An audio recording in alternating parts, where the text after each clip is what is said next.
alguna de las operaciones, porque vamos a ver que no solamente en el mundo de comercio exterior o los regímenes que se aplican en comercio exterior son importación y exportación, sino hay una serie de subgrupos. Entonces, empecemos. Lo primero que tendríamos que ver dentro de este proceso es que voy a pasar a, antes de hablar sobre el régimen como tal, porque el régimen es una partecita, es que hay atrás de ese régimen, ¿no? Los más importantes son importación, exportación, pero el que tiene más normativa es el de importación. ¿Por qué? Porque el régimen de importación, por lo mismo que es un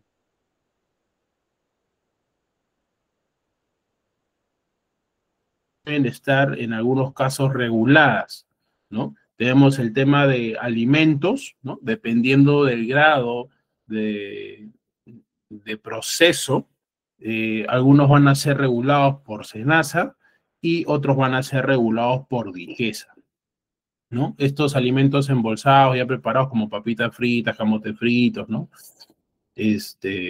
Los productos estos, los coreanos, ¿no? Entre otros, los refrescos, esto, es DIGESA, ¿sí?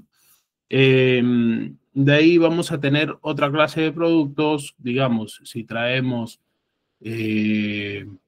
productos agrícolas, ¿no? Papas, cebollas, plátanos de otros países, en sus etapas primarias, ¿no? O sea, simplemente la recolección, limpieza y llevada a un empaquetado y traído, va a ser regulado por SENASA, ¿no? Estos mismos se van a manejar bajo un cierto nivel de riesgo, que es del 1 al 5, y dependiendo de esos van a tener más restricciones o menos restricciones, ¿no? En el tema del DIGESA, solamente hay un nivel, que es el de DIGESA. Ellos también, la entidad DIGESA regula lo que es los útiles de escritorio, ¿no? Los alimentos. De ahí tenemos otra que es DIGEMIT. DIGEMIT son todo lo que controla productos cosméticos, productos, dispositivos médicos, medicinas, ¿no? Todos los productos competentes a los de el tema de salud. Esto es uno de los procesos más pesados que tiene el tema de las regulaciones, ¿no? Conjuntamente con SUCAMEC. SUCAMEC es otra ente gubernamental que lo que va a estar revisando son el tema de las armas, ¿no? Si uno quisiera, supongamos, traer armas, ¿no? No letales, se podría traer hasta 2 armas por año, ¿no? Y tendría que sacar un procedimiento que se llama el FUT. En eso más que todo me explico ahí en mi LinkedIn, ¿no? Que saco cierta información bastante interesante de vez en cuando, ¿no? O todos los días estoy sacando realmente el tema de importaciones, exportaciones, para que puedan ampliar su conocimiento, ustedes desean. De ahí que otro tenemos el MTC. El MTC lo que va a regular son los autos o vehículos, va a regular los que son los celulares, ¿no? Todos los dispositivos que utilicen el espectro radioeléctrico, ¿no? Entre ellos están los dispositivos o terminales móviles, ¿no? Los celulares, o cualquier equipo que utiliza Wi-Fi, ¿no? Han habido casos que me han llegado situaciones de problemas de personas que han importado termas con Wi-Fi, ¿no? Y pensaban que no necesitaban, porque lo mismo que era una terma, ¿no? Pero sí, al tener Wi-Fi sí se necesita, ¿no? O los smartwatch, que hay unos que se conectan vía tarjeta SIM, ¿no? Al tener tarjeta SIM se hacen la conexión a la red móvil y también necesitan permisos, ¿no? A los que no necesitan, los que se conectan a Bluetooth, los que son conexión Bluetooth, o los que tienen una antena la cual solamente recepciona más no emite, ¿sí? Entonces, esto estoy mencionando en temas gruesos porque hay muchos productos que se llaman los restringidos, ¿no? Y que no lo vamos a ver, pero sí es bueno mencionarlos para que ustedes sepan, porque siempre veo mucha gente interesada, ¿no? En los temas de los cosméticos, algunos temas de medicinas, ¿no? O temas de alimentos, ¿no? O artículos, o útiles de escritorio, ¿no? También, me había olvidado, Digesa regula los juguetes, ¿sí? Los juguetes, y hay mucha gente que trae juguetes y necesita el permiso de Digesa, ¿no? Eh, de ahí, bueno, el tema mm, ¿de qué más? De Serfor, si es que quisieran traer temas, digamos, de ciertas maderas, ¿no? Flora y fauna, ¿no? Sería permiso de Serfor. Eh, el Ministerio de Producción, que verifica la importación de baterías, de cables, de llantas, eh, baterías y llantas, sí. Y necesitas un certificado de conformidad, ¿no? Para ese caso. Y son gratis, ese certificado de conformidad. Entonces, más o menos a grueso, esos son los productos restringidos. ¿Dónde podrían ver más?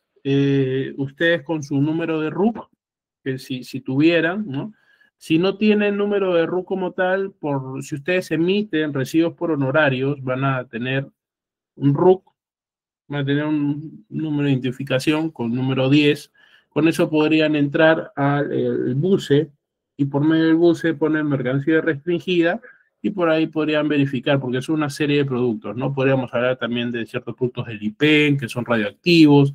Hay otros productos que necesitan dos hasta tres tipos de autorizaciones, ¿no? Los productos odontológicos son uno de esos casos,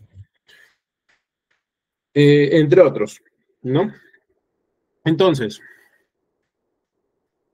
haciendo esa pequeña introducción, ¿no? De los productos generales, que son los que no necesitan permiso, y los restringidos, que es lo que les acabo de comentar, cierta parte, vamos ahora un poco a aterrizar este tema, ¿no?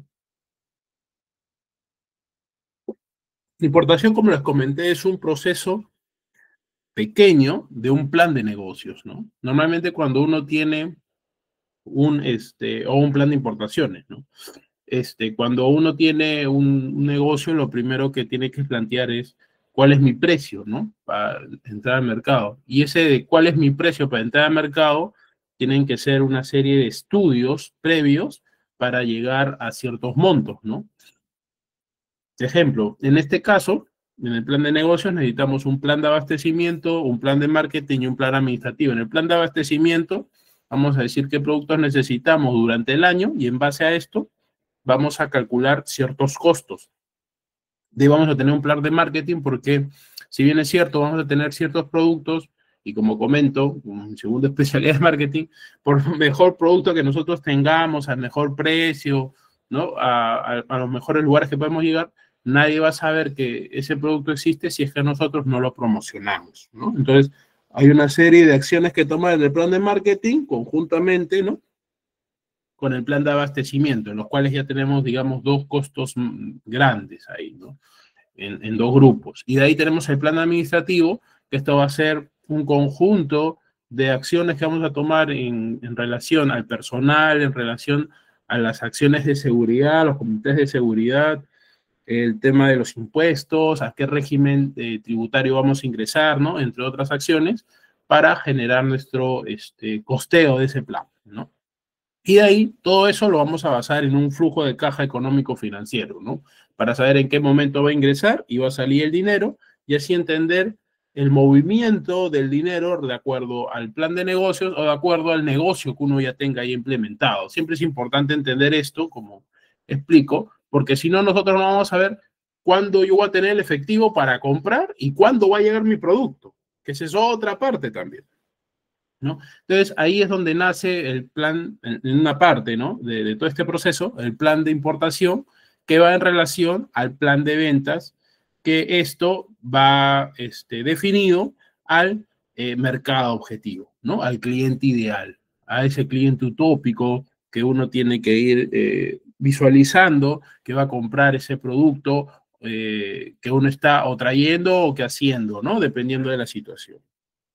Entonces, en todo este proceso, tenemos que armar un plan de abastecimiento, que dentro del plan de abastecimiento está el proceso de importación, ¿correcto? Entonces, dentro de este proceso de importación hay que entender que hay tres partes, ¿no? El predespacho, el durante el despacho y el postdespacho, ¿sí? Entonces, el predespacho van a ser las acciones previas antes de generar la importación como tal, ¿no? Que se encuentra, digamos, en márgenes generales, porque podrían variar dependiendo de lo que estamos queriendo traer. La búsqueda del proveedor, ¿no? Tenemos que ver un buen análisis de qué parte o de qué país lo vamos a traer, si los precios son competitivos, el acuerdo que vamos a tener con él, qué Incoterm vamos a traer, la forma de pago, cuáles son los tiempos de entrega, eh, ¿qué más? Si va a estar de acuerdo a los certificados que nosotros estamos buscando como empresa, ¿no? Digamos, si son temas de salud, en algunos casos necesitas el ISO 3339, si no me equivoco. ¿Por qué? Porque ese ISO es el que necesitas acá para hacer la autorización según DIGEMIT, ¿no? Entonces, hay ciertas características que hay ciertos productos que se necesitan ciertos certificados muy específicos, ¿no? La coordinación con el proveedor, ¿no? O sea, en qué momento se va a hacer el envío, nos va a dar la facilidad de los pagos, hay que hacer, normalmente se maneja, digamos, con un chino, ¿no? Con un chino o con un asiático se puede manejar el 30-40% por adelantado y de ahí, contra despacho, la diferencia, ¿no? El 60 o 70%, ¿no? Previo al embarque, ¿no? De ahí también los pagos a cuenta, ¿no? Para el preembarque, si a la mayoría, digamos, ¿no? De los proveedores a nivel internacional, si uno no da un abono en un primer momento, que recién lo conoce, ¿no? Que pueden variar, como decía, creo que lo más, digamos, lo más salomónico es 50, 60%, dependiendo del país también, ¿no? Desde 30 hasta 50, 60%, ¿no? Se va a poder abonar siempre y cuando haya una cierta confianza, ¿no? Habrá en otros casos donde se abonará el 100%, ¿no? Pero eso mucho va a depender de dónde estás dirigiéndote, ¿no? De dónde estás comprando, o sea, el nivel jurídico, el, de protección que da el país, ¿no? Y después el embarque, ¿no? Hay muchos que te dicen, te dan un precio, ¿no? Que me ha sucedido mucho en Asia, te dan un precio, un FOB, pero tú le dices después, ok, ya, listo, está bien tu precio, entonces coordina con mi agente, ¿no? ¿Por qué? Porque ellos, si bien es cierto, a muchos les van a poder ustedes encontrar que tienen precio FOB, precio CIF, precio FCA, pero son en base a su agente, a sus precios, ¿no? No es que ese precio va a ser en relación a lo que tú le puedas decir, ¿no? ¿Por qué? Porque si tú le das a tu agente, ellos van a tener que renegociar y ver si son los precios que ellos han dado, si no van a hacer las mejoras o modificaciones del precio, ¿no? En relación a tu operación, ¿no? Siempre es importante que uno tenga la operación, por más que salga diferente. Hay muchos casos, como creo que les comenté en un momento, que te venden el famoso CIF, ¿no? Y ese famoso CIF al final es un tremendo problema en muchos casos, ¿no? ¿Por qué? Porque cuando te dicen CIF, el Ecoter es el producto, ¿no? Más el flete más el seguro, pero recordemos que el Ecoter llega hasta destino. Entonces, cuando llega a cada destino, la mercancía, normalmente no te dicen quién es el agente. Entonces, pero hay uno que otro caso puede ser que te lo diga, pero en la mayoría de casos que a mí me ha tocado, cuando me han tocado la puerta por pedirme ayuda, no te dice. ¿Y por qué no te dice? Por una cosa muy sencilla, porque normalmente te venden muy barato. Entonces uno se deja abrir los ojos con esos precios y te dicen, mira, te lo venden CIF y el flete, digamos, normal, son $1.500, $2.000, digamos. Pero en CIF ellos te venden mágicamente esos $1.500, $2.000, te lo bajan a $500, 800. Entonces uno, wow, dice, no, qué barato. Me he conseguido la vaina de los huevos de oro, ¿no? Entonces uno se deja sorprender, se emociona, ¿no? Con el tema del precio y toma el servicio, ¿no? Pero Lo que no sabes es que más adelante igual te van a cobrar, y hasta a veces te van a cobrar mucho más de lo que tú crees que que te hubieran cobrado, ¿no? Si hubieras puesto desde el principio el precio, ¿no? ¿Por qué sucede esto? Porque el precio del flete es un mercado oligopólico. Hay de 12 a 15 líneas navieras en el mundo. Entonces, no hay mucha vuelta que darle. Ahí no hay líneas navieras baratas, ¿no? El precio está más o menos estandarizado. Si uno sube, todos suben y no se hace mayor problema, ¿no? Eso pasó en la, en el tema de la pandemia, ¿no? Los fletes de China normalmente valían $1.500, $2.000, ¿no? Yo recuerdo que recuerdo hace mucho tiempo cuando empezaba el tema de China, estaba $600 el contenedor, ¿no? Y después en la pandemia, en algún momento, 14, 15.000, 17.000, 18.000 un contenedor, de lo que te valía $1.000, ¿no? Entonces era sorprendente, ¿no? Cómo subía 17.000%, ¿no? El valor. Entonces, siempre hay que tener en cuenta de que no todo lo que brilla es oro, ¿no? Eh, entonces, en el tema del CIF, lo que hacen, en estos casos, como les comentaba, una vez que llega acá la mercancía, tú no sabes quién es el agente, esa gente se contacta contigo porque tienen información tuya del documento de transporte y te dice, hola, ¿qué tal? ¿No? Supongamos, hola, ¿qué tal, Humberto? Mira, somos de la agencia X, ¿no? Entonces, te llamamos porque tenemos una carga que está llegando a tu nombre. Ah, sí, claro, el BL tal, sí, el BL tal, que, ya, sí, pues, yo ya he pagado en destino, ¿no? Entonces tú dices, yo ya pagué en destino los $500, supuestamente, ¿no? Que te salía más barato. Entonces agarren y te mencionan, sí, claro, pero recuerda que hay gastos en destino, ¿no? Y tú como no habías negociado, no sabías quién era o cuánto era, dice, ok, ya pásame los gastos para poder hacerte las cancelaciones y poder desaduanar mi mercancía. Y cuando te pasan, te das cuenta de gastos, que supongamos, como decía, si el flete era 1.500, ahí te meten un gastito, $1.000, $1.500, o te meten varios gastos que sumados te dan esos 1.000, 2.000, hasta $3.000, ¿no? Y uno dice, oye, pero ¿por qué me cobras tanto, que esto, que lo otro? ¿No? Porque yo he llegado a esas conversaciones. Si sabes que el mercado no es tanto, bueno, es que eso me está cobrando el agente. Anda a ver quién era el agente, ¿no? Porque el que te vendió el CIF fue el chino, no el agente del chino, sino fue el chino que tenía esos precios. Entonces, ahí en verdad no hay mucho que hacer, ¿no? Y lo que te terminan diciendo todos, ¿no? No solamente en el caso que a mí me ha tocado, sino en casos de otros compañeros que he tenido, hasta agentes de carga que he podido conversar en algunos casos, ¿no?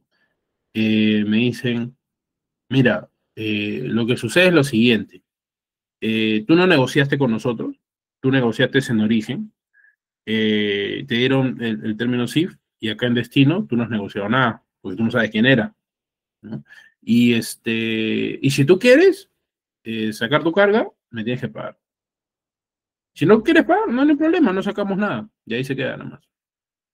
Entonces, una persona que ya pagó, supongamos, 8.000, $9.000 en el valor de la mercancía, más su flete y su esto, ya pagó $10.000, supongamos. Y que tiene que pagar, supongamos, 3.000 o $3.500 más, ¿no? Solamente en gastos. Pongámosle $3.000 más en gastos, aparte de los impuestos, ¿no? Lo paga, porque ya pagaste 10.000. O sea, no vas a dejar $10.000 tirados por pagar 3.000 más, ¿no? Te va a salir más caro, probablemente vas a perder dinero, ¿no? Entre otras cosas, o tu margen va a reducirse de forma muy impactante, pero es mejor recuperar algo a perder $10.000, ¿no? Esa es la respuesta que al final todo el mundo llega, ¿no? Pero ahí es donde uno dice, ya aprendí, ¿no? Por eso es importante siempre capacitarse o en las primeras operaciones asesorarse con especialistas, ¿no? no mandarse y después cuando hay problemas, anda a ver de dónde sacan la información, anda a ver cómo solucionan sus problemas, ¿no? Y lo peor es que es plata que ellos han separado, han ahorrado por un tiempo, ¿no? Ahí mismo se le ve la triste historia, ¿no? Como a muchos importadores que a veces estafan, ¿no? En otros casos, pero que se les va ahí el dinero, ¿no? Y que igual tienen que pagar. Entonces, esa fue la primera parte, ¿no? El predespacho. De ahí tenemos durante el despacho. ¿Qué sucede en ese proceso de importación? Está la llegada de la nave, ¿no? Como habíamos conversado, la llegada de la nave es cuando el buque llega al puerto, ¿no? O cuando se amarra se amarra al puerto, o cuando cala en el puerto, cualquiera de las dos, ¿no? Lo que suceda primero. Después hay una descarga, ¿no? Durante el despacho, descargan tu contenedor, descargan tu carga, ¿no? Básicamente tu contenedor, porque todo viene contenerizado, ¿no? Y de ahí hacen la separación de bultos, ¿no? Después de ahí el IRM es el ingreso y recepción de mercancías. Ese es un término técnico que utilizan en los depósitos aduaneros y ellos son los que emiten ese IRM, ¿no? ¿Qué sucede? Que cuando una vez que se hace la descarga en el puerto, el proceso normal es o se hace en el mismo puerto y se lleva a un punto en destino, ¿no? A un punto de llegada, como les había comentado en algún momento que siempre fue un tema de discusión, que es una previa coordinación que puede ser el almacén del importador, ¿no? O, o normalmente lo que se hace es llevarlo a un depósito temporal, ¿no? Como Imupesa, como Contrans, ¿no? Como el FOSAC, que ellos hacen el ingreso de la mercancía y le dicen a la aduana, por si acaso, nosotros ya recibimos la mercancía, tiene esta cantidad de bultos, tiene este peso, ¿no? Más que todo es el peso, porque todos tienen balanza, y van viendo que la balanza de puerto sea igual, o sea, el ticket de peso de puerto sea igual al ticket de ingreso del depósito temporal, ¿no? Así pueden ver si hay mucha variación, que puede haber un robo, puede haber habido alguna, no sé, contaminación de la carga, porque a veces también está el tema de las drogas, entre otras cosas, ¿no? Siempre hay que tener mucho cuidado. De ahí también está el tema de la asignación de canal, ¿no? Una vez que se hace el tema de la declaración, se va y tiene manifiesto de carga, se va a pasar a dar canal, ¿no? Esos canales que comentaba, que puede ser rojo, puede ser naranja, puede ser el verde, cada uno que tiene un nivel más alto de seguridad o de revisión documentaria, ¿no? En el verde es el que no va a haber mayor evaluación, simplemente va a pasar y va a salir con las mismas, ¿no? Simplemente había que haber una liberación del DL, los pagos correspondientes y sale la mercancía. De ahí tenemos el naranja. En el naranja sí va a haber una revisión previa documentaria que habría que verla conjuntamente con el especialista asignado y que podría pasar a rojo, ¿no? Ellos mismos, según los riesgos o según lo que ellos crean en base a su criterio, podrían pasarlo a rojo o podría simplemente salir canal rojo. Esto va a ser en base al nivel de riesgo, ¿no? Del importador, del agente de aduanas, de la mercancía, de la cantidad, ¿no? Del proveedor, entre otra información, que es un sistema bastante complejo del tema de los indicadores de riesgo que tiene, ¿no? El sistema de la aduana. Y en el canal rojo va a haber una revisión documentaria y una revisión física, ¿no? A ver si realmente es lo que tú dices que es, ¿no? Y después, en la parte final, tenemos la salida de la mercancía, ¿no? Esa que uno siempre espera sin mayor altercado, ¿no? Y vamos a llevarla, ¿no? A nuestro destino, ¿no? Después del proceso. Es cuando llega con la guía, la DUA, ¿no? Al almacén del importador. Y digamos que con eso cerramos la parte de proceso durante el despacho. De ahí viene la parte post-despacho, ¿no? Porque ya terminaste el tema aduanas, ya se encuentra en tu local, ¿no? Y se encuentra el primer punto que es la verificación de la mercancía, ¿no? Uno va a visualizar, va a revisar, va a comprobar que la mercancía que te ha llegado es tal cual la que tú has comprado. Entonces, En base a eso vas a poder hacer ciertas observaciones o si ha tenido algún altercado la mercancía y si tiene seguro, aplicas el seguro, ¿no? Que eso es lo que inmediato uno debería hacer normalmente, ¿no? Y con la aplicación del seguro habría una devolución del dinero si es que sale procedente tu reclamo como tal, ¿no? A la aseguradora con las pruebas correspondientes, ¿no?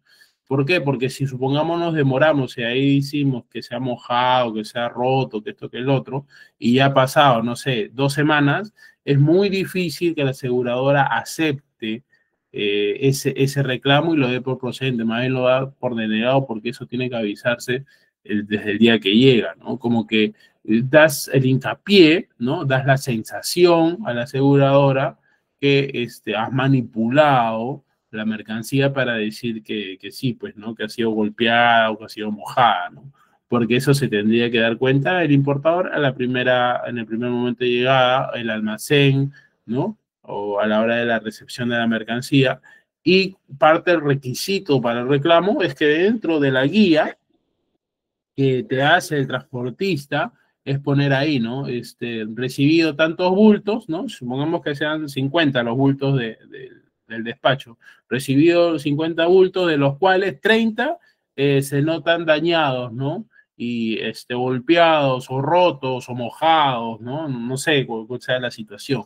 Y en base a eso, esa observación se hace llegar a la aseguradora para que ellos puedan hacer sus evaluaciones correspondientes, ¿no? Hay unas que, como comentaba, hacen la revisión de la mercadería, así sea el monto que sea, va un perito, ese perito hace, mira los paquetes, chequea que todo esté de acuerdo a lo que uno menciona y de ahí aplica el seguro y el deducible correspondiente.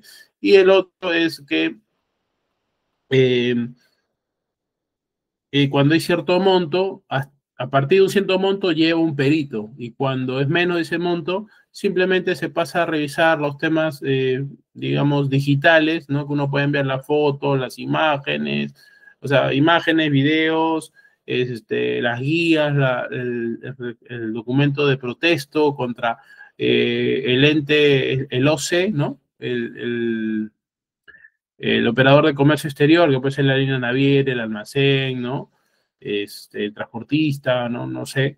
Y en base a eso, puede proceder ellos con su devolución, ¿no? En la mayoría de casos. Mucho va a depender del seguro que uno tenga, ¿no? De ahí también es importante entender que el proceso de importación, dependiendo del lugar, va a haber el tema de la trazabilidad de los tiempos, ¿no? En el predespacho, dependiendo de la mercancía, podemos estar hablando que puede ser un mes, 2 meses, en lo mejor en los casos 2 semanas, ¿no? Si es que es alguien que ya tiene esa mercancía, pero cuando menciono que si estas empresas que tú vas a comprar ya tienen mercancía y supongamos sean de China, ¿no? Es porque no es la fábrica, debe ser un wholesale, ¿no? Un mayorista o un warehouse, ¿no? Un almacén, ¿no?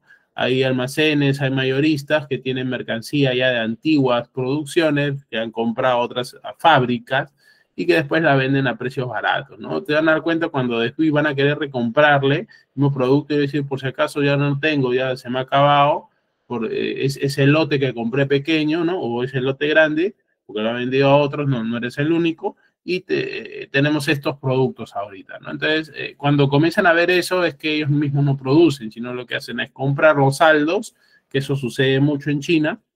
¿Por qué? Porque ellos necesitan velocidad a las fábricas, ¿no? Y para eso necesitan vender lo máximo posible, ¿no? Por eso sale el famoso Temu. Temu es una plataforma que ha ayudado a muchas empresas a vender de forma rápida, igual que Chain, ¿no? Entonces, hay muchos saldos que tienen y ellos lo que quieren es colocar, colocar, colocar, colocar. Entonces, venden un precio recontra barato en fábrica y por eso es tan barato, ¿no? Hay que entender ciertos negocios, ¿no? Más que todo del e-commerce. Entonces, digamos, en un despacho normal, donde uno se contacta con una fábrica con la que tiene que ser, tiene ciertos niveles, ¿no? Lo que se llama el MOQ, el Minimum Order Quantity. Ese Minimum Order Quantity siempre es alto, ¿no? Y tiene más su tiempo, ¿no? Puede ser de un mes, pueden ser 2 meses, yo he puesto de 2 meses. De ahí el viaje internacional puede ser de un mes o podría ser un poco menos por lo de Chancay, 23 días, pero hay que tener en claro que hay otras condiciones cuando traes por Chancay, ¿no? O sea, siempre hay que dejar claro varias cosas. Pero digamos que va por el Callao, demora un mes, de ahí durante el despacho, el proceso de desabanaje, puede tomar en promedio 7 días, ¿no? En promedio 7 días más 20 días, ¿no? 20 días de qué, supongamos de vender. Lo que estamos hablando de 20 días es un número bastante, digamos, bastante corto, ¿no? 20 días hasta un mes podría demorar, ¿no? 30 días. Entonces, cuando vamos sumando los días, ¿no? O en este caso los tiempos, nos damos cuenta que puede tomar de 3 a 4 meses, ¿no? Para recibir el dinero invertido. Entonces, ese es la flow of money, ¿no? El famoso, el camino del dinero, ¿no? Entonces, mientras que en el mes, en el día uno, botas el dinero para hacer los pagos correspondientes, ¿no? Y durante el primer mes estás pagando, ¿no? Pagas al proveedor, de ahí pagas al forwarder, ¿no? O haces los adelantes todos al proveedor, y de ahí hasta que llega acá, haces los pagos a la gente de carga, a la gente de aduana, de ahí llega a tu almacén, ¿no? Y mientras tanto, en todo ese tiempo se estaba haciendo los pagos recurrentes de tus gastos fijos, ¿no? Y algunos gastos variables, si es que tuvieras, y de ahí tus gastos de distribución, tus gastos de ventas, entre otras cosas, hasta que recibes el dinero, ¿no? El total, o sea, dentro de que empezaste hasta que recibiste el dinero, pueden haber pasado 3 a 4 meses, ¿no? Más o menos, ¿no? Dependiendo de tu operación. Por ahí habrá uno que sean 2 meses y medio, ¿no? Que sea muy, muy violento la cosa, ¿no? Muy rápida, muy coordinada, ¿no? Pero normalmente son 3 meses a 4 meses, ¿no? Entonces, esto quería dejarlo claro porque a veces uno siempre va a hablar de la importación y que la normativa y que ciertos casos, pero siempre hay que entender que hay atrás, ¿no? Atrás de toda persona que importa es que atrás debe haber un plan de negocios, ¿no?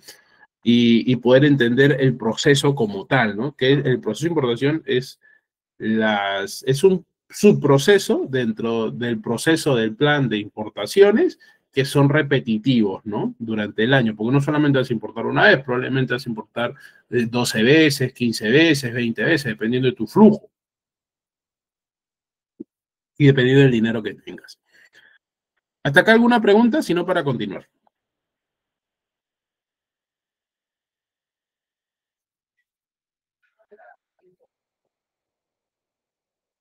¿No? Ok, voy a continuar entonces. Entonces, como comentaba, si bien es cierto, íbamos a hablar de los regímenes de importación y exportación, pero como es la única clase que vamos a hablar de regímenes, voy a pasar a mencionar en el aspecto grueso los regímenes como tal. Dentro de los regímenes que nosotros podemos beneficiarnos como empresarios, ¿no? O personas que tengan su RUC, ¿no? Tenemos primero los regímenes de importación. Como nos damos cuenta, tenemos la importación para el consumo, que es el que vamos a ver. De ahí tenemos la reimportación en el mismo estado y la emisión temporal para la reimportación en el mismo estado. La importación para el consumo es simplemente agarrar cualquier producto o mercancía que estés trayendo del exterior y que lo vas a consumir en el país, ¿no? En pocas palabras, ¿no? En los cuales, dependiendo de la mercancía, como comenté, algunos van a tener mayores restricciones o menores restricciones. Recordemos que también hay productos prohibidos que no se pueden traer, ¿no? Y eso sí serían, si uno los trae, se consideraría como un delito, ¿no? De ahí también tenemos la reimportación en el mismo estado. En este régimen se traen productos que se han exportado definitivamente en algunos casos y que durante el año siguiente, ¿no? Después de haber terminado la exportación, uno desea importarlos por X motivo, ¿no? Por un tema de garantía o por algún problema. ¿Y cuál es el beneficio? Que no se van a pagar los impuestos, ¿no? No va a haber un pago de impuestos correspondientes, porque si no tendría que pagar el ad valorem, el IGB, el IPM, ¿no? Y la percepción, si fuera el caso. Deme un segundo.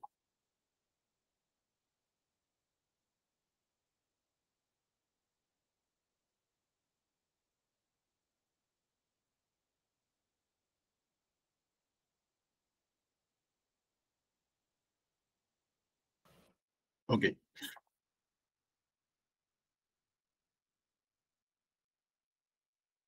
ok. Entonces, la reimportación en el mismo estado se puede utilizar, ¿no? Durante los siguientes 12 meses después de la exportación del producto. Después tienes la misión temporal para reexportación en el mismo estado. Este es un régimen interesante para ciertas empresas de perfeccionamiento acá en el país, que se utiliza normalmente de un producto que tú vas a traerlo temporalmente, como dice, al país para hacer ciertas modificaciones, mejoras, ¿no? Y vas a emplear cierta mano de obra, pero con suspensión de pago de impuestos, ¿no? Esta misión temporal para exportación en el mismo estado se puede ampliar hasta 10, hasta 24 meses, ¿no? ¿En qué productos normalmente se hace? Minería, hidrocarburos, en maquinarias, ¿no?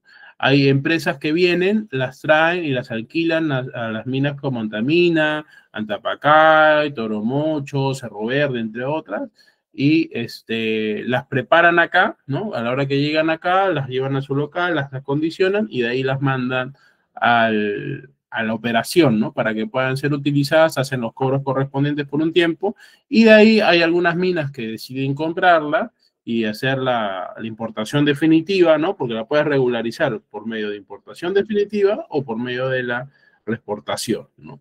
Y ahí acabaría el régimen, ¿no? De ahí tenemos el régimen de exportación como tal, tenemos la exportación definitiva, que es la que ya se va de este país, ¿no? Y que nunca más va a regresar y que se va a consumir en el mundo, ¿no? No en nuestro país. Eso, recordemos que la exportación definitiva no paga impuestos, ¿no? Ahí también hay régimen de devolución del IGB también. Y también el tema del drawback, que vamos a ver más adelante, a ciertos detalles, ¿no? Más muy gruesa, en verdad. Tenemos la exportación temporal también exportación temporal para reimportación en el mismo estado. En este régimen, lo que va a hacer es lo mismo que el de admisión temporal, ¿no? Tú lo vas a exportar temporalmente hasta por un periodo de un año y van a hacer las modificaciones correspondientes y después se va a poder volver a importar el producto en el mismo estado, ¿no? En el mismo estado. De ahí tenemos el tránsito.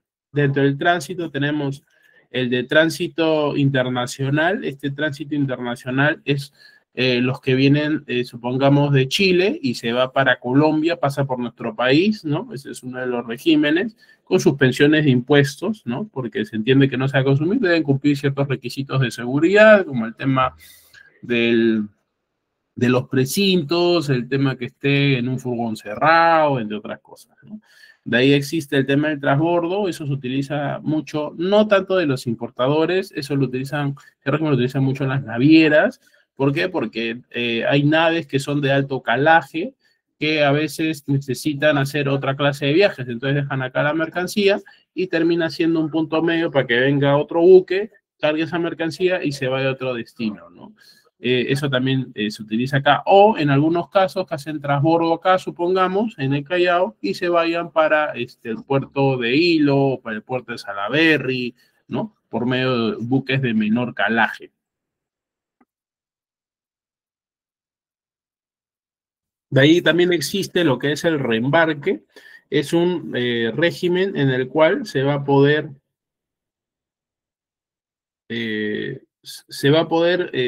hacer, ¿no? El tema del envío de la mercancía, ¿no? ¿Qué sucede? El reembarque básicamente se utiliza cuando la mercancía llega acá y te das cuenta que no es la mercancía que es la que tú has traído, que sucede, o que son mayores cantidades, ¿no? Es un régimen bastante eh, particular, ¿no?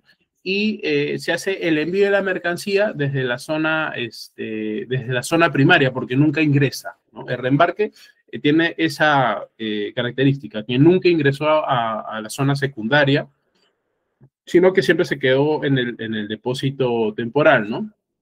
Y si ahí supongamos un canal rojo en esa importación y tú dijiste que tenías 30 cajas y al final no habían 30, sino habían 50, esas 20 te da la opción la aduana de que tú la puedas o reenviar o reembarcar, ¿no? Hacia tu proveedor, o que simplemente pagues el tema de la multa, ¿no? Igual en los dos casos, en el caso de reembarque siempre vas a tener que pagar la multa, ¿no? Que es parte del valor pasa a ser parte de los impuestos a pagar, en ese caso. A ver, creo que hay unas preguntas.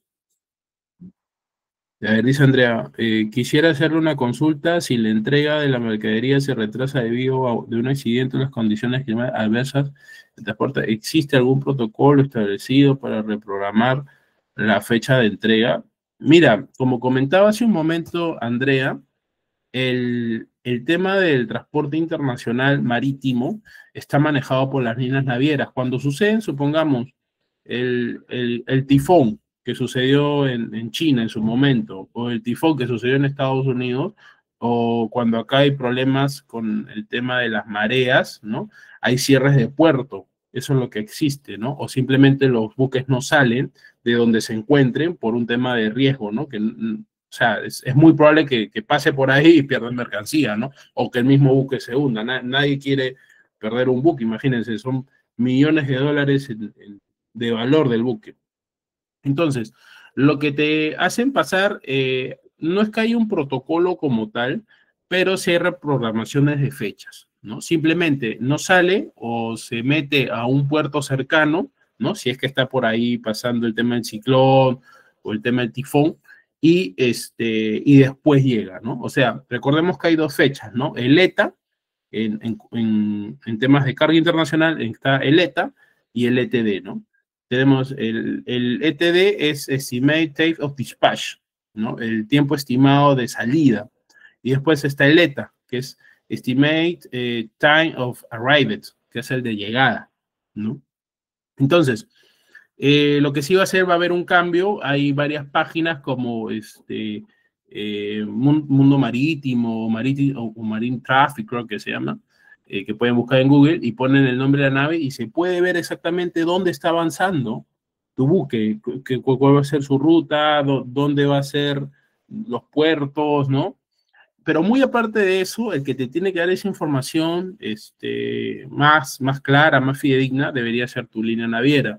Y eso tú lo tendrías que solicitar si es que hay las demoras correspondientes al agente de carga, ¿no? Y si se demora, el agente de carga internacional debería darte esos detalles de qué ha sucedido, por qué se demora. O lo otro que puede pasar, ¿no? Ya hablando un poco de estos temas de carga, es el famoso roleo, ¿no? El famoso roleo que sucede una vez que ingresa tu mercadería o tu mercancía al depósito temporal allá en origen, a la hora que tiene que subir al buque, a veces no llega a tiempo. ¿Qué sucede? Que los buques tienen un término que se conoce como cut-off. El cut-off se utiliza para decir, miren, hasta la fecha, supongamos, ¿no? Estamos 7 ya. Hasta el día 6 se van a recibir, todas las cargas que llegan hasta el día 6 van a ingresar al buque. Los que llegan después del 6 ya no van a ingresar al buque, van a ingresar para otra nave que va a venir, ¿no? En tal fecha. Y a veces puede demorar una semana, 2 semanas, 3 semanas, ¿no? Dependiendo de las velocidades de los buques, del puerto, qué tan comercial es, ¿no? Por eso hay otra recomendación que viene, ¿no? Cuando hagan sus embarques, siempre traten de buscar puertos comerciales, ¿no?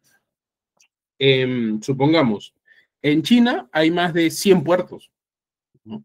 El tema es en qué puerto tú quieres salir. Hay puertos que no tienen mucha salida directa, hay otros que se van a Europa y de ahí hacen la primera escala y ahí se van para México y después de México se van para Panamá y de Panamá vienen para acá, ¿no? Y se toman 45 días también. O sea, va a depender mucho de la ruta y el precio también de flete, porque hacer así también a veces sale un poco más barato, pero el tema es cuánto más tiempo puedes esperar. Ya les expliqué hace un momento sobre el flujo del dinero, el tiempo que demora, ¿no? Esos 3, 4 meses, hacerlo 5 meses es conveniente, ¿no? Porque a veces, ¿qué sucede? Uno está comprando o muchos compran, ¿no? En los casos que me ha tocado, mercancía para ciertas temporadas, ¿no?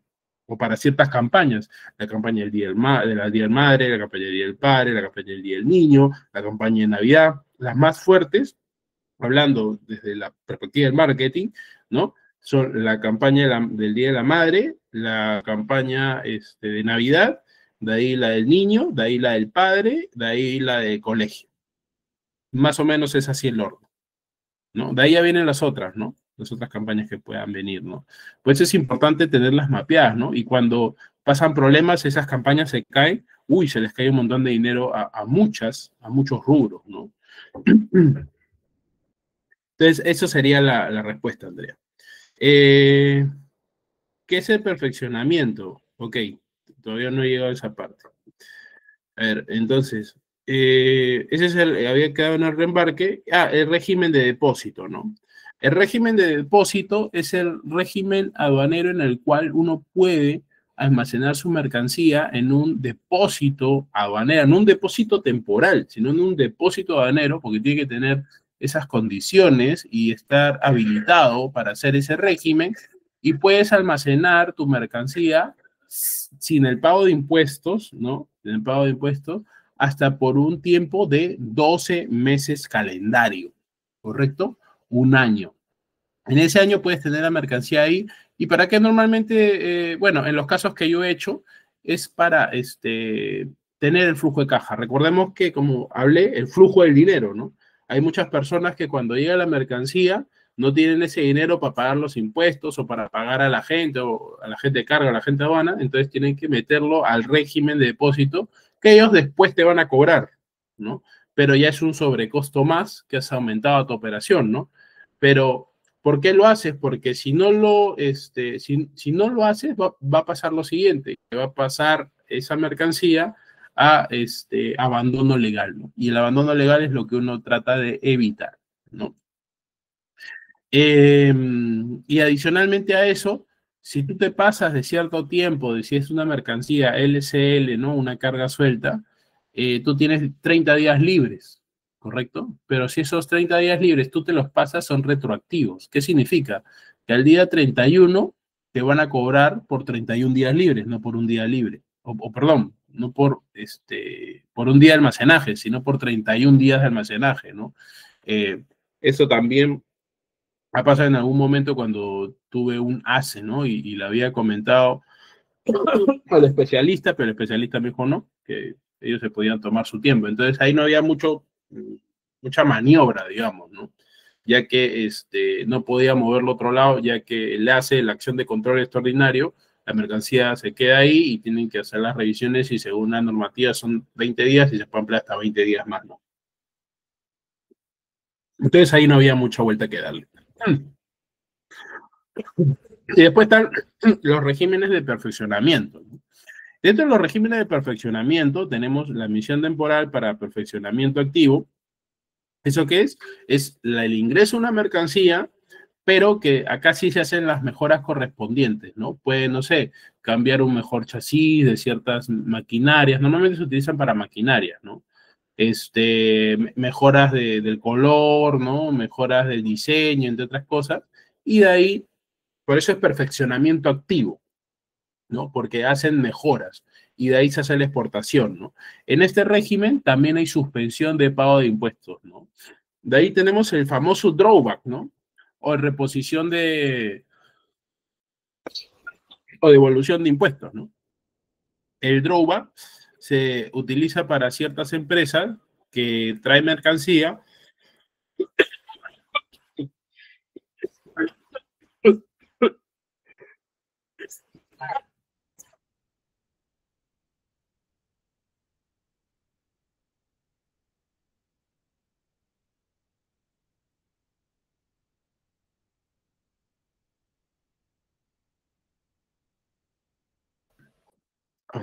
Bueno, entonces, como comentaba, el tema del drawback se utiliza para ciertas mercancías que uno importó en su momento, pagó el ad valorem, ¿no? Los impuestos correspondientes, y de ahí hace la exportación. A la hora que haces la exportación, pide la devolución de tus de tus impuestos generados, ¿no? Por esas situaciones, ¿no? Es importante, claro que sí, porque puedes pedirte hasta el 50% del valor, ¿no? De ahí tenemos, ahora, para ese régimen sí hay que tener mucho cuidado, ¿no?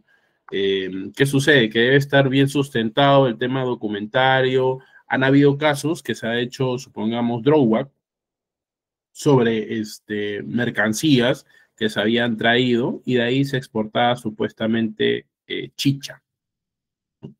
Entonces, a la hora que se exportaba la famosa chicha, ¿no? ¿Qué sucedía? De que como para generar más valor, tenía que poner más peso en el contenedor, ponían piedras. Entonces, exportaban supuestamente piedras, ¿no? Con envases y así hacían que más peso y decían que habían exportado más valor, ¿no? Y cuando hacían ciertas revisiones, ¿no? Porque a veces el peso no era el adecuado, lo que revisaban era que estaban exportando piedras, entonces había una falsificación. De ahí se les caían y entraba el Ministerio Público y empezaba el tema de ¿cómo se llama esto? De una demanda judicial, ¿no? De ahí tenemos reposición de mercancías en franquicia arancelaria. Ese es otro régimen también que se utiliza en algunos productos que uno trae frecuentemente. Entonces, ¿qué sucede? Tú importas el producto por una vez y tú pagas tus impuestos, ¿no? Tú pagas tus impuestos, pero después ese producto pasa a una lista, ¿no? A una cuenta que te crea la SUNAT y ahí tú puedes seguir trayendo ese mismo producto siempre y cuando ese producto que tú hayas traído es parte de una línea de producción, ¿no? Supongamos, tú traes camisas, tú traes botones y tú exportas camisas, ¿no? Entonces, tú a la hora que exportas las camisas, las exportas en bases a los botones que tú has importado. Entonces, tú importas los botones, pagas por primera y única vez, ¿no?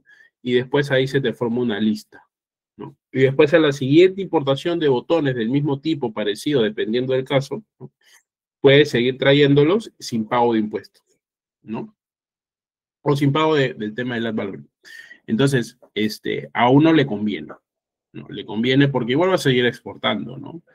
Entonces tienes que verlo de esa forma. O el otro es pedir el famoso drawback, que la diferencia entre el drawback y el régimen de franquicia es que en uno puedes traer los productos y en el otro se te va a devolver un dinero que puede demorar hasta 6 meses más o menos, ¿no? Y te pueden dar un cheque o te abonan a tu cuenta, ¿no? Ojo, pero en el otro es posterior revisión, ¿no? Siempre posterior revisión o fiscalización de tus libros contables, de lo que has exportado, entre otras cosas, ¿no? Ahí la SUNAT es bastante más rígido y verifica, ¿no? Porque te está devolviendo dinero. Ahí la SUNAT siempre se pone más fuerte. De ahí existe el último, ¿no? Que es la exportación temporal para perfeccionamiento pasivo. Eso, al igual que la admisión, ¿no? O parecido, es que tú la exportas a otro país, ¿no? Y de ahí lo puedes traer de nuevo, pero con las mejoras correspondientes en el país, ¿no? Esas mejoras van a tener que ser cuantificables y a la hora que lo importas vas a pagar los impuestos en relación al porcentaje de mejoras que se han hecho, ¿no? Y solamente vas a pagar impuestos por ese poquito, ¿no? Más el flete, más el seguro, ¿no? Que al final es poco siempre, ¿no? Que es diferente a mandar tu producto y ahí traerlo de nuevo desde cero, ¿no? Que tendrías que pagar sobre todo el producto. ¿Hasta ahí todo claro? ¿Sí?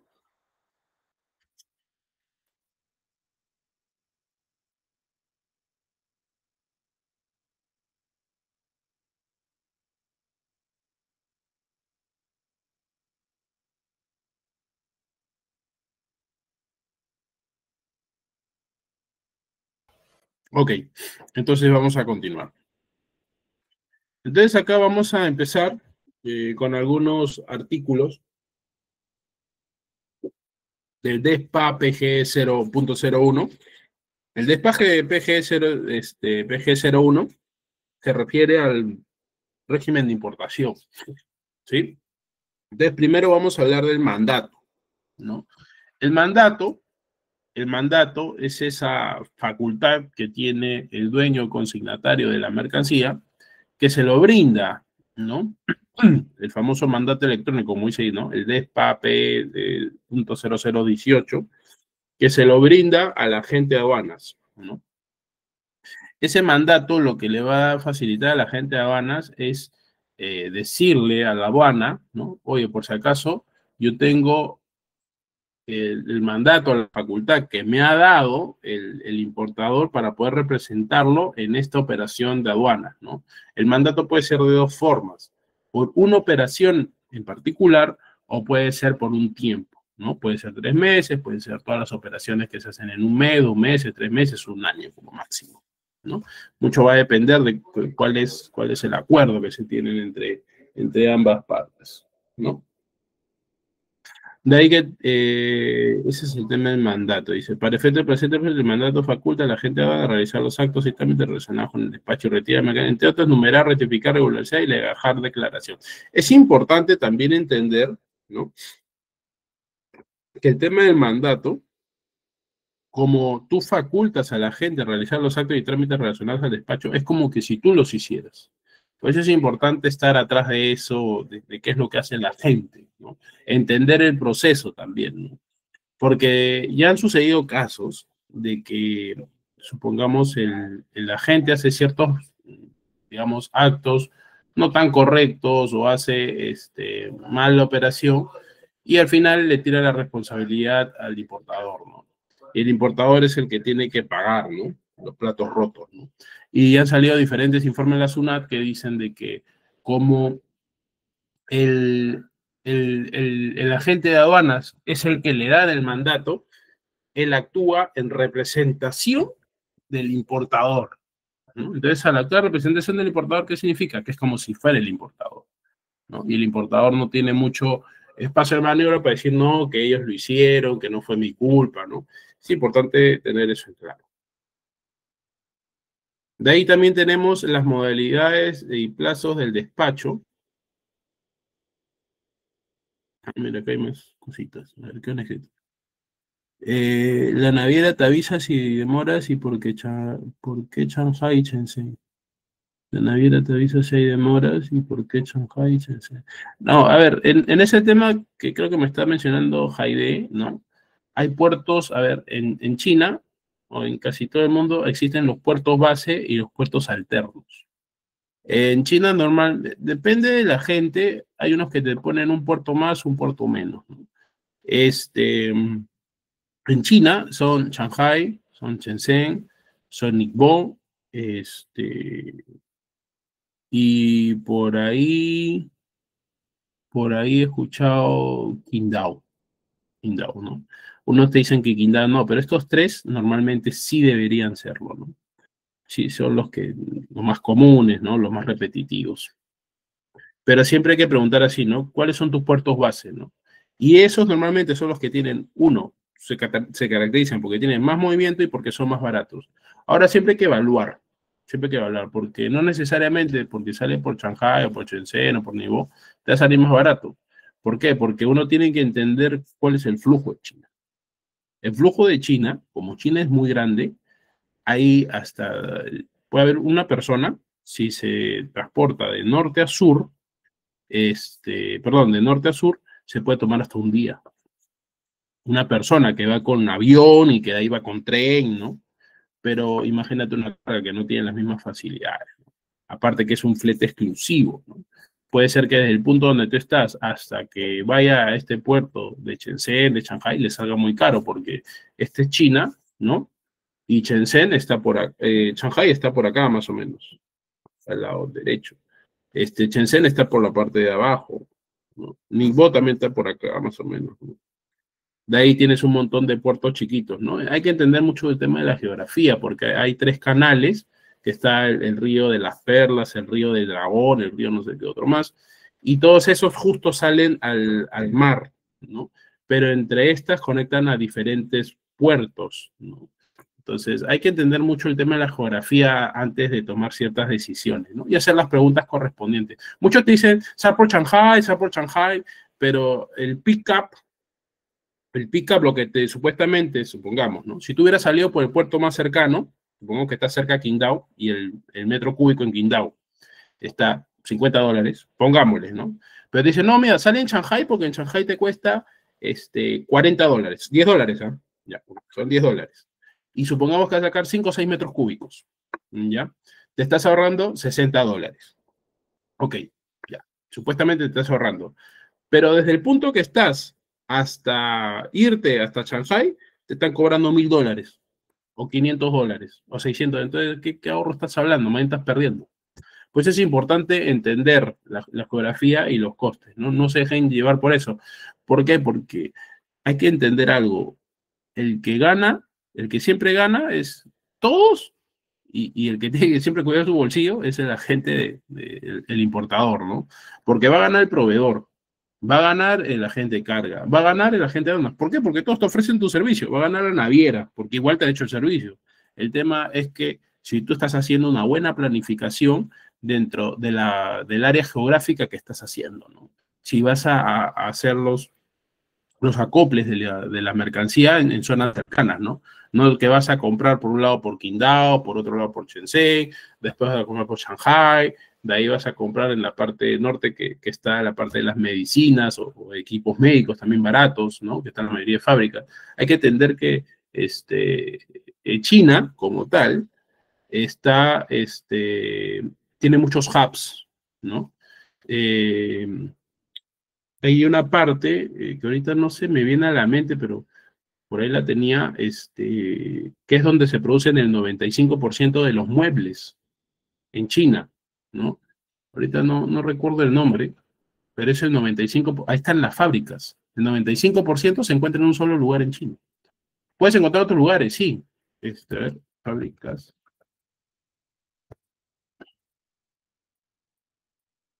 Eh,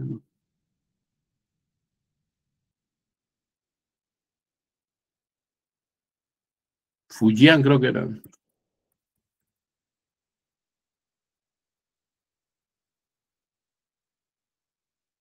Foshan, en Foshan.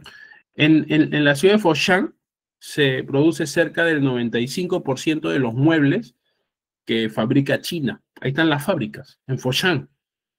Entonces, está muy sectorizado China. Hay ciudades muy especializadas sobre muchos productos, ¿no?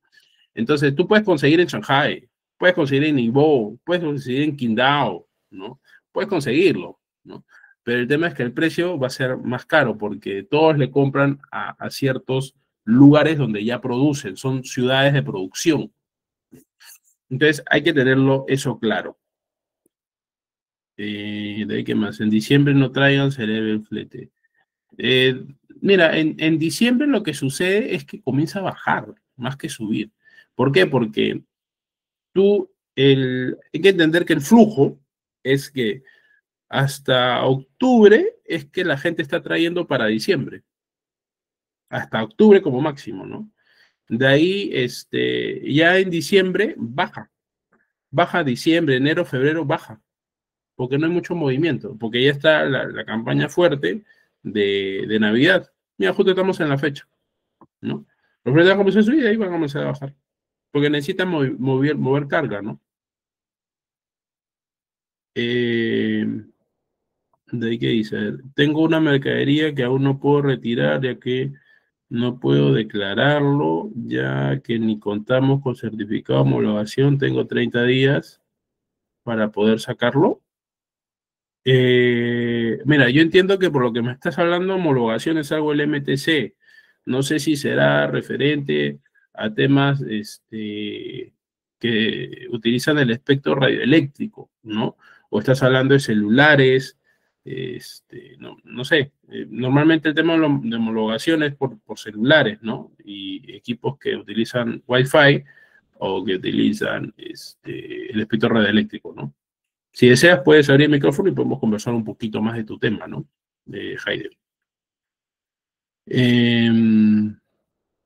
De ahí dice, ya, y para lo que tú me estás hablando de la homologación, ese es bien pesado. Si es que no tienes los documentos, tiene que estar, supongamos, en el tema de tu catálogo debe figurar qué tipo de equipo de telecomunicación, ¿no? Está puesto, ¿no? Si es un celular, debería tener sistema GSMA, ¿no? Son varias cositas, ¿ah? No es tan sencillo y debe tener una carta firmada por el mismo fabricante. Son varias cosas. Por eso cuando uno compra ciertos equipos de telecomunicaciones, tiene que ser directamente a la fábrica. No puedes comprar, en esos casos, a un Q-Sale o comprar a un mayorista, ¿no? O a un almacén, porque ellos no van a tener esos documentos. Entonces ahí vas a perder, ¿no? Y lo más probable es que si no tienes tu homologación y no lo haces, ahí va a quedar tu marca. No lo vas a poder sacar y va a ser dinero perdido. Va a pasar a abandono legal y podrías verlo más adelante por medio de ya no por ahí, ¿no? Sino simplemente lo estás en abandono legal, si es que no hay homologación. Aparte de homologación, vas a tener que sacar permiso de internamiento, que eso va a ser lo segundo que te van a pedir. Y aparte de todo esto, vas a tener que agarrarlo por remate de aduanas. Si es que por ahí aparece, ¿no? Pero vas a tener que estar bien atenta, ¿no? A ver, Maribel dice, si yo exporto peluches de alpaca y uso telas en partes de esta, importo telas, entonces no cobran impuestos por importar.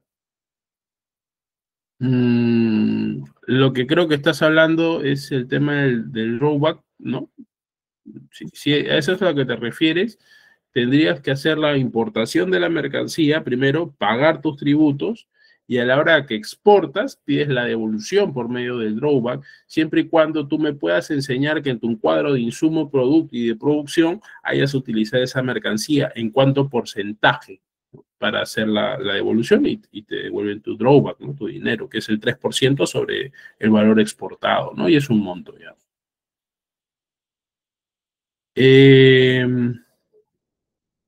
y en casos de máquinas, importación de China, te dice Maribel, para la fabricación de estos también no me cobrarían. Maribel, ya. Ok, eso que tú me estás mencionando de tus máquinas, habría que primero identificar la partida arancelaria. Después de identificar la partida arancelaria, habría que ver si paga o no paga valores. No hay muchas máquinas que no pagan valores, ¿no? Pero hay que también diferenciar, ¿no? Cuando hablas en los casos de la fabricación de estos, también no me cobrarían. Yo entiendo que te refieres al pago de impuestos, ¿no? Hay algo que hay que dejar claro. Cuando nosotros hablamos en el tema de comercio internacional, está el ad valorem, está el impuesto selectivo al consumo, está el IGB, está el IPM, está la percepción, en general. Normalmente pagan ad valorem, IPM, IGB y percepción. Normalmente. Habrán unos que no pagan percepción, digamos, en algunos casos. Pero a la hora que haces la importación, lo que hay que verificar es que esa máquina en qué partida se encuentra y si necesita el certificado de origen para la liberación del ad valorem.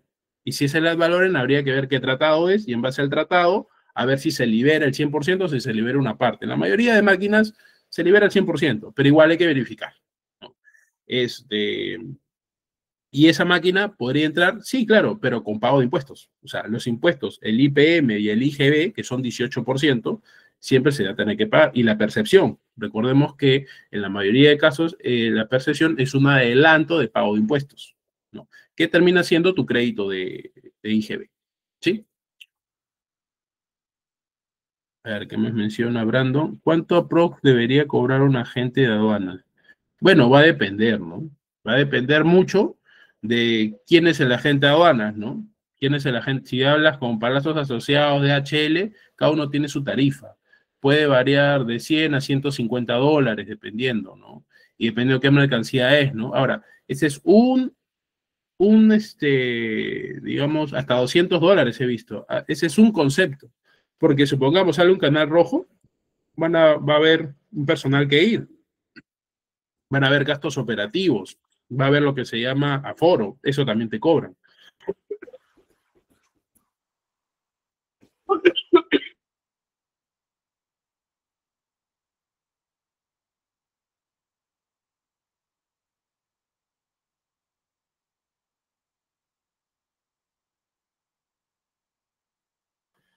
Entonces, eso sucedería.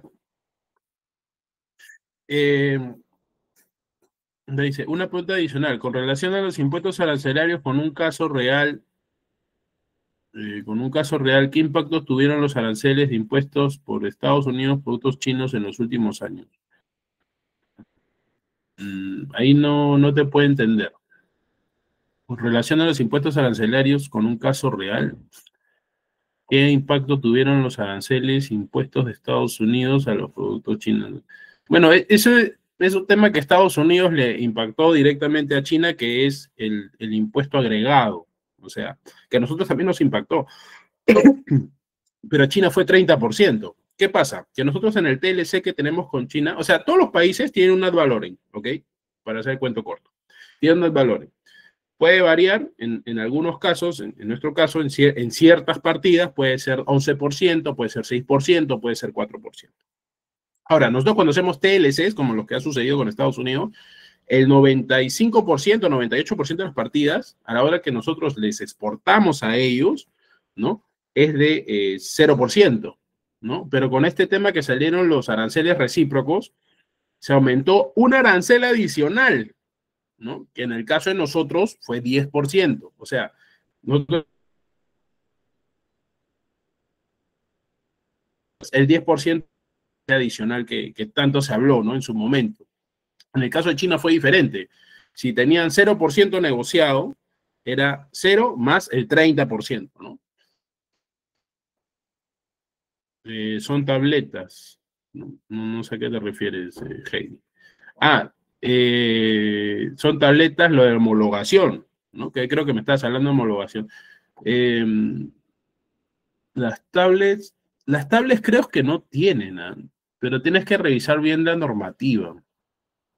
Creo que esas las tablets no tienen. Ahora, si te han solicitado, habría que ver el detalle, porque las laptops tampoco necesitan permisos de homologación, importan normalmente, ¿no? Hay una lista, pues búscate ahí lista de productos en el MTC que no necesitan homologación y ahí te va a aparecer. El certificado de ser el curso. Ok. ¿Qué más dice? Para que ingresen, no pueden traer en forma de bondad. ¿De bondad o FTS? No entendí. ¿Cómo nacionaliza un producto de importo todavía no tiene partida? Tampoco entendí eso de Efraín. Bonded. No sé a qué te refieres con bonded. Bueno, voy a continuar entonces. Entonces tenemos el tema de las modalidades y plazos, ¿no? Para destinar la mercancía. Tenemos el anticipado, el diferido y el urgente. Como vemos, el anticipado es antes de la llegada de la nave, el diferido es posterior a la llegada de la nave y el urgente puede ser antes de la llegada de transporte o hasta 7 días posteriores a la fecha del término de la descarga, ¿no? Tenemos para mencionarlo como urgente la mercancía, ¿no? Siempre y cuando cumpla ciertas consideraciones que más adelante vamos a ver. La declaración de importación para el consumo de las mercancías que previamente han sido, ¿no?, destinadas al régimen de depósito aduanero se enumera dentro del plazo concedido dentro de este régimen, ¿no? Esta es una situación particular, como había conversado, había el régimen de depósito aduanero que puede tener hasta 12 meses, entonces tú puedes hacer la importación de esa mercancía durante ese plazo de los 12 meses, ¿no?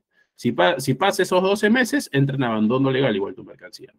Destinadas en un régimen especial de exposiciones o ferias internacionales, se enumera dentro del plazo de 120 días calendarios contados a partir del día siguiente de la clausura del evento. En este régimen es un régimen especial, como menciona, en el tema de exposiciones o ferias internacionales. Cuando yo hice lo que era Perumin, hice ese régimen de feria, ¿no? Que era un régimen bastante complejo porque creabas allá en Arequipa un almacén, un depósito temporal con ciertos temas de seguridad, ciertos temas de controles, entre otras cosas, ¿no? Y de ahí podías hacer la importación de esa mercancía que había entrado temporalmente al país porque se entiende que esa mercancía se va, ¿no? Y hay ciertas restricciones, ¿no? El régimen de feria es bien interesante y bien complejo, ¿no? Ingresadas a zonas especiales de desarrollo como CET o Sofartanca se enumeran en el plazo concedido conforme a la normativa específica. Ok, esto es lo que mencionaba, ¿no? La modalidad de despacho anticipado es obligatoria. Es obligatoria y si no se trae, va a tener que pagar un tema de multa. Vamos a ver acá. Va a tener que pagar la multa correspondiente por no haberla declarado en sus tiempos y formas, ¿no? Porque es obligatorio. Entonces acá, en el régimen de importación, estábamos viendo esto acá, ¿correcto? Es obligatoria en el tema anticipado. ¿Está? Esto acá era demo de libres.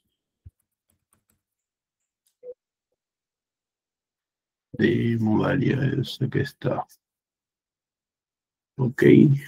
Ok, acá está, ¿no? En la parte de acá, en el punto 3, ¿no? Si pueden ver, dice modalidad de despacho anticipado de solidaridad, excepto cuando, ¿no? Hay sus excepciones, ¿sí? Cuando valor FOB no exceda los $2.000 de Estados Unidos, no es obligatorio. No es obligatorio de hacer un despacho anticipado, puedes hacer diferido o puedes hacer anticipado si quieres, ¿no? Pero ojo, si te agarras al anticipado vas a tener que aceptar las condiciones del anticipado, ¿no? No es obligatorio, lo puedes hacer con diferido sin ningún problema. Que sea destinada bajo la modalidad de despacho urgente. Despacho urgente todavía no hemos hablado cómo se considera o cuáles son las características para hablar de despacho anticipado, ¿no? O perdón, urgente. Que se encuentre en el país y que previamente haya sido destinado a otro régimen, como lo que habíamos conversado del depósito aduanero, y que de ahí vamos a, posteriormente, pasa a ser diferido sin ningún problema. Por lo cual se solicita la aplicación de contingentes arancelarios. El contingente arancelario viene a ser ciertos régimen, ciertos procesos dentro de ciertos TLCs que tienen liberaciones de ciertos pagos a pago cero, ¿no? Supongamos las piernas de pollo que vienen específicamente de Estados Unidos o la leche descremada que viene de España, por año te dan un contingente arancelario, supongamos de 7.000 o 800.000 toneladas, ¿no? Tienes 800.000 toneladas que pueden ingresar al país sin pagos de ad valorem, ¿no? Con ad valorem cero. Una vez que se acaba, ponen un arancel alto, ¿sí? Ese es lo que se llama contingente arancelario.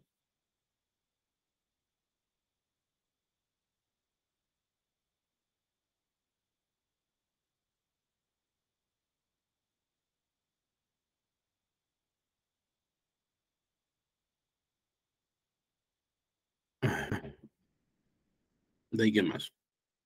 Bueno. De ahí dice, proveniente de zonas francas o zonas especiales de desarrollo, tampoco pagan perdón, es anticipado, ¿no? Es diferido. De ahí la mercancía restringida como tal, ¿no? Lo que habíamos hablado, Digesa, Digemí, Sucamec, Sanipes, el tema de cierta mercancía del ministerio del MTC, como comentaba una amiga, ¿no? Una de sus compañeras, que era acerca de ciertos productos que hay que homologar, ¿no? Importada ley, la facilitación a la realización de eventos internacionales, ¿no? Lo que hablábamos de las ferias, ¿no? Cualificada como donaciones. Las donaciones es parte de un subproceso de importación, pero tiene que cumplir ciertas formalidades. No es que cualquiera pueda hacer donaciones. Me han tocado casos de gente que quiere hacer donaciones que piensa que simplemente como le han dicho que es una donación, se puede cumplir, ¿no? Pero tiene que haber una carta que tú envías específicamente al exterior a cierta empresa y la otra empresa acepta y te lo recepciona y te responde diciendo que sí te lo va a enviar, cumple ciertas formalidades y en base a eso se puede proceder, ¿no? Hay un régimen especial o no, o un subproceso dentro del régimen de importación que es de donaciones y te menciona en el procedimiento qué es lo que hay que hacer. Que provenga el tránsito aduanero o un tránsito aduanero internacional, ¿no? Consignada en una declaración simplificada y que corresponda a ser tramitada una declaración. ¿Qué sucede? Que la declaración simplificada, la famosa DUS, ¿no? Declaración simplificada de importación, régimen 18, esta Si es mayor a los $2.000, ¿no? Si es mayor a los $2.000 hasta los $3.000, no habría ningún problema y se puede seguir tramitando bajo la declaración simplificada de importación. Pero si esa declaración simplificada supera esos $3.000, sí pasa a ser legajada y pasa como un proceso normal de importación, ¿no? En ese caso, puede ser diferido, ¿no? Sin ningún problema. Que arribe como equipaje homenaje casa y cuyo tratamiento no corresponde, ¿no?, al régimen especial de equipaje homenaje casa. Esta es mercancía a veces no acompañada que en ciertos casos puede proceder como por medio de una declaración simplificada. Que corresponde al despacho parcial amparado en el mismo documento de transporte y que arribe entre las 24 horas siguientes al término de la descarga y el primer envío del despacho anticipado. Esto donde sucede en carga aérea, ¿no? En carga aérea suceden estas situaciones. Considerada mercancía vigente, esta mercancía vigente se trata de mercancías que tú supuestamente las has declarado y cuando se pasa a ser un canal rojo te das cuenta de que no se encuentra, pero ya pagaste los impuestos. Entonces, al haber pagado los impuestos, lo único que va a suceder es que que esta mercancía vas a poder meterlas, ¿no? A la hora que revisen y se den cuenta que no esté, vas a poder hacer otra importación y no vas a tener que pagar los impuestos correspondientes, previa revisión física de la mercancía, ¿no? Consistente en vehículos usados, ¿no? Si ustedes quieren tener vehículos usados, no es anticipado, sino es diferido. Hay que cumplir ciertos requisitos según la normativa de importación de los vehículos,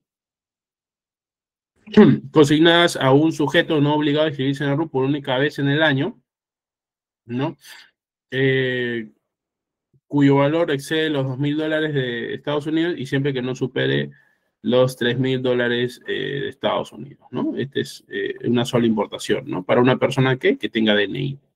Que ha sido objeto de ventas sucesivas en zona primaria. La venta sucesiva es un subproceso dentro de la importación que normalmente se utiliza en la importación o en el depósito temporal y vas haciendo la venta y los endoses correspondientes por medio de la guía, ¿no? La guía y la factura y ahí se tiene que poner el monto, ¿no? Es un proceso un poco complejo, digamos, en un cierto punto.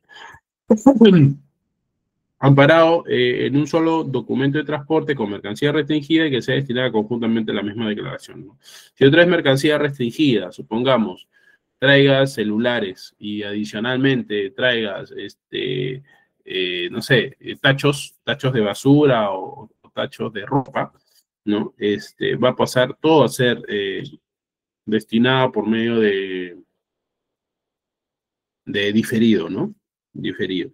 Importa la ley de personas con discapacidad, amparo, reinserción económica. Bueno, este es cuando una persona viene de otra parte que ha vivido fuera del país, creo que son mínimos 10 años, hay una ley, ¿no? Tú puedes regresar al país trayéndote tus bienes hasta por un valor, un auto por un valor de $50.000, si no mal me equivoco, mercancías o tus bienes personales hasta por un valor de $30.000. Y si tienes bienes para hacer para crear empresa, entre otras cosas, puedes tener tus maquinarias hasta por un valor de $150.000. Y todo eso lo traes bajo un solo arancel que es de 4%, ¿no? Importados bajo el empleo de promoción consisten en importados. Bueno, las misiones diplomáticas o consulares, oficinas de organismos, esto también está liberado. Ok.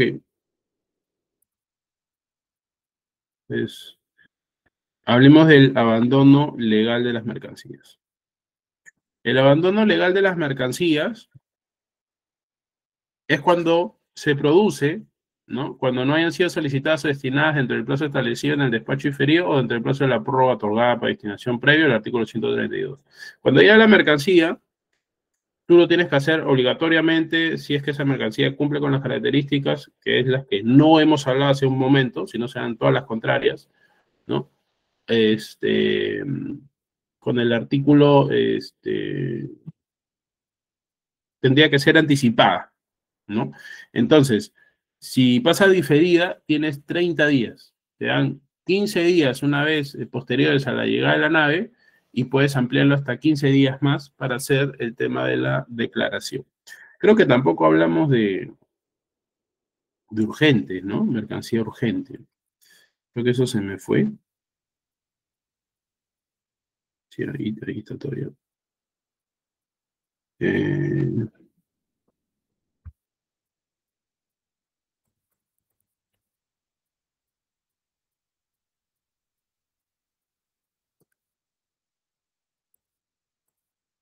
Aquí está. Estas son las mercancías, ¿no? Que cumplen las características de despacho urgente, ¿no? Órganos, sangre y plasma sanguíneo de origen humano, mercancía y materias perecederas susceptibles de descomposición o deterioro destinadas a la investigación científica, alimentación u otro tipo de consumo, ¿no? Esto es importante tenerlo en cuenta porque una vez un cliente, Ajinomoto, me dijo para explicarlo, para no pagar, la multa, ¿no? Pero le dije, ojo, tú lo puedes hacer y seguro te va a salir, pero ibas a tener que demostrar que sí, que va a ser por alimentación o por el tema de descomposición o deterioro, porque era un insumo. De nuevo, que es por alimentación. Está bien, pues, pero si tú demuestras que esa alimentación, que ese producto que estás trayendo, ese insumo, está de acá, vence de acá a 8 meses, entonces no es que está susceptible de descomposición o deterioro. Entonces siempre hay que tener mucho cuidado con ciertos detalles, ¿no?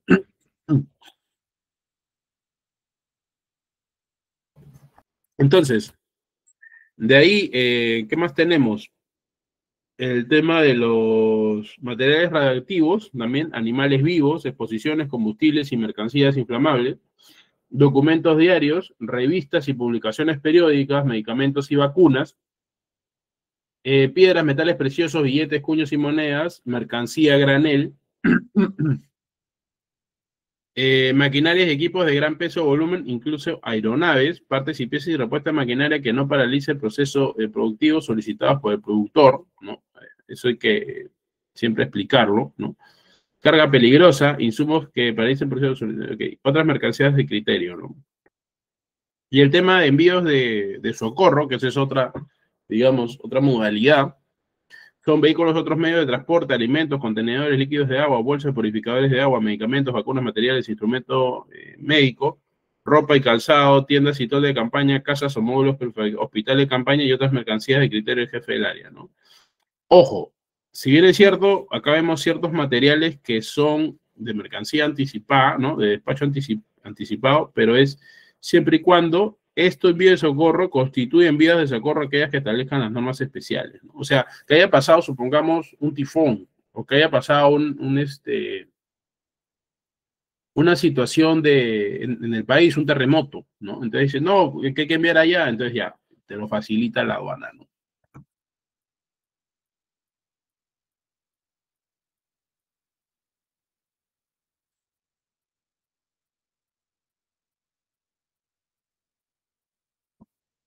Entonces, el abandono legal de las mercancías, ¿no?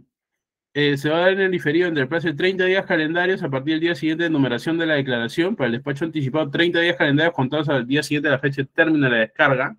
Para el despacho urgente, según lo previsto, en el anticipado o en el diferido, ¿no? Cualquiera de las situaciones que hay acá primero. Y las mercancías en abandono legal pueden ser destinadas hasta antes que la administración aduanera efectivice su disposición.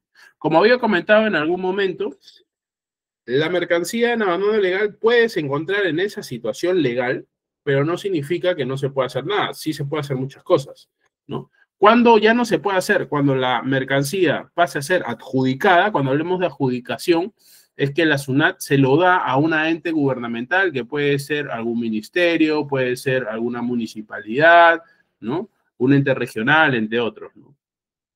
Pase a ser destruida, ¿ok? Pasa a destrucción, pasa a ser rematada, ¿correcto? En la página de SUNAT podemos entrar a remates de aduanas y ahí podemos encontrar diferentes mercancías a precios bastante baratos, ¿no? Ahora, el tema es que entras a un remate.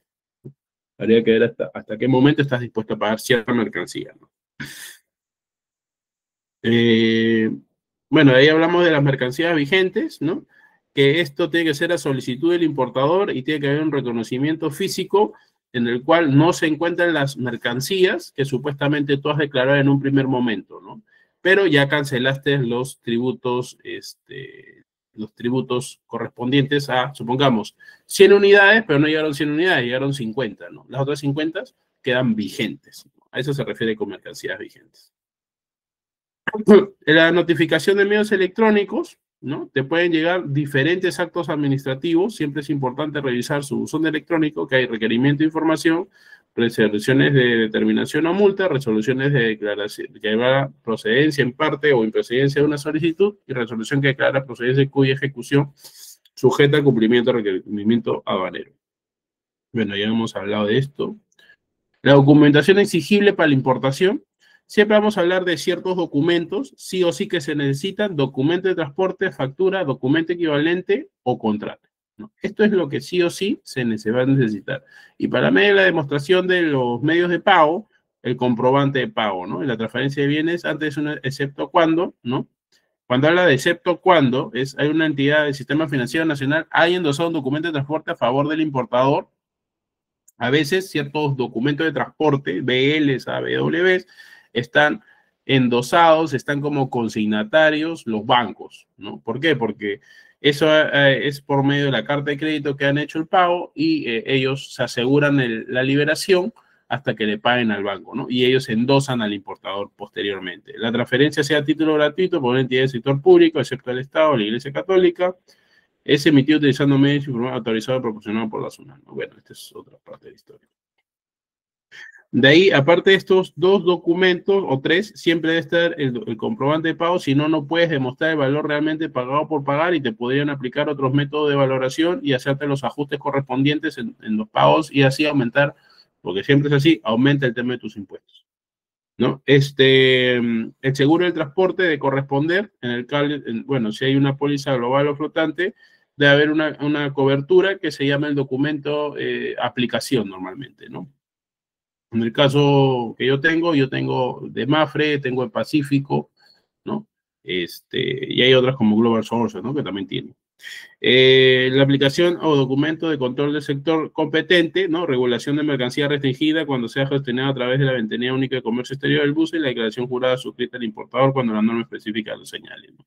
En este caso, es como había conversado o había mencionado una de sus compañeras, que es el certificado de homologación, ¿no? Ese famoso certificado de homologación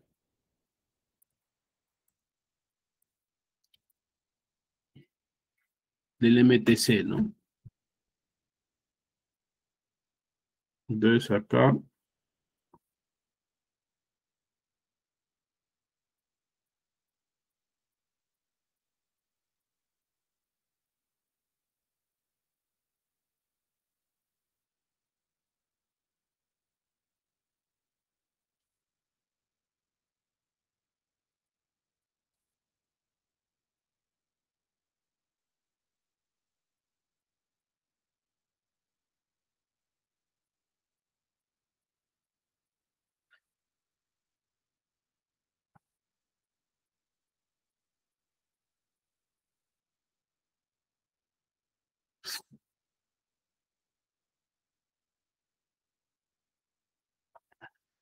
y acá supongamos, ¿no? ¿Y qué estamos viendo? A ver si no se te cuelga y me da unos minutos para...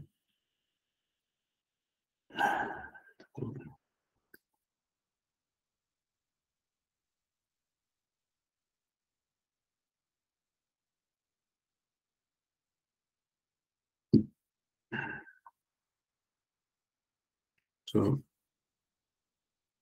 me voy a aventar, ¿no?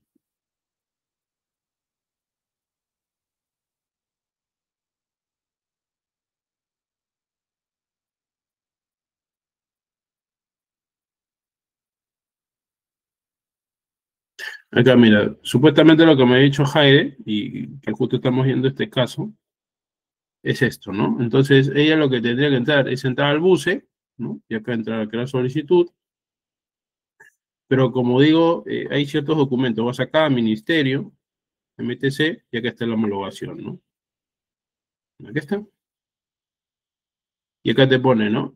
Si es un teléfono móvil, se realiza remociones radioeléctricas, ¿no? Este proceso toma 15 días hábiles y te cuesta 86 soles con 40, ¿no? Pero siempre que ella puede entrar, ¿no? Poner normal. Acá pongo. Y acá lo importante es tener la información, ¿no? Este equipo es ETM, sí, ¿no?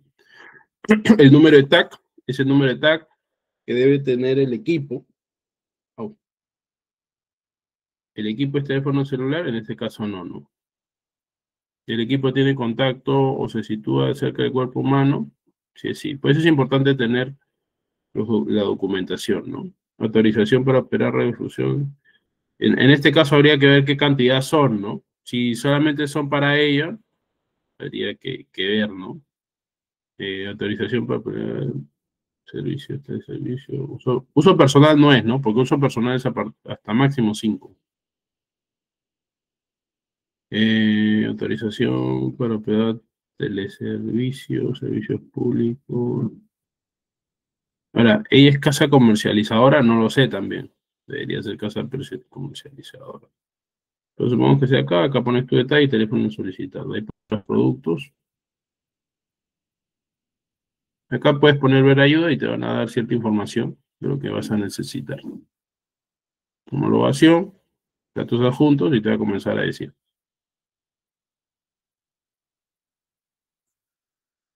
Igual tengo que acá llenar el número de TAC. A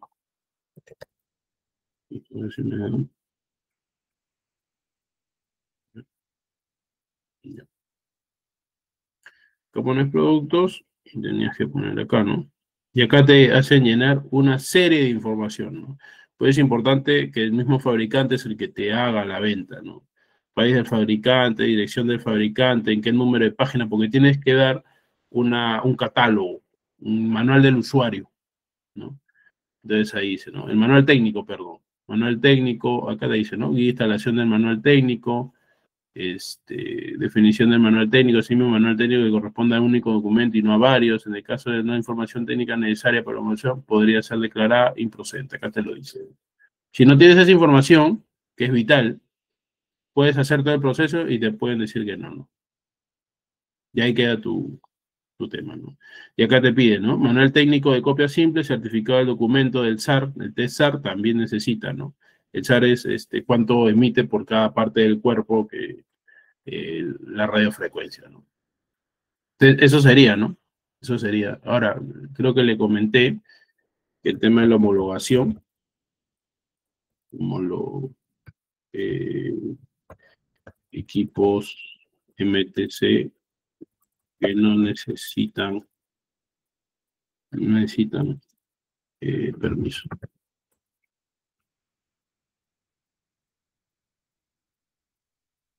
Mm, ¿Qué creo que es?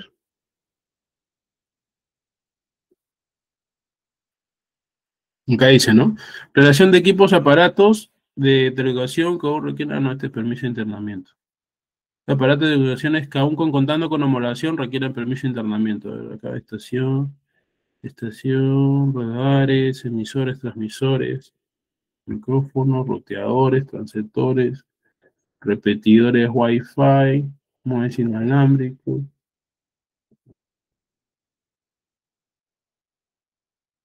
aparatos y emisores de boyas, antenas parabólicas, amplificadores, editores.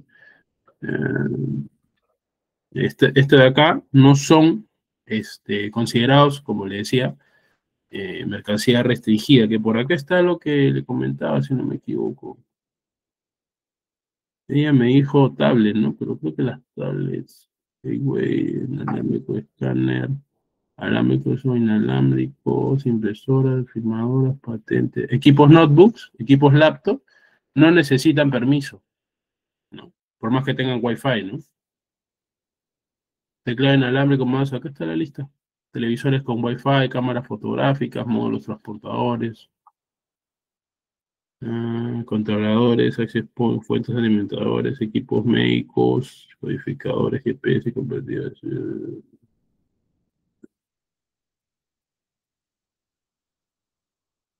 Mm,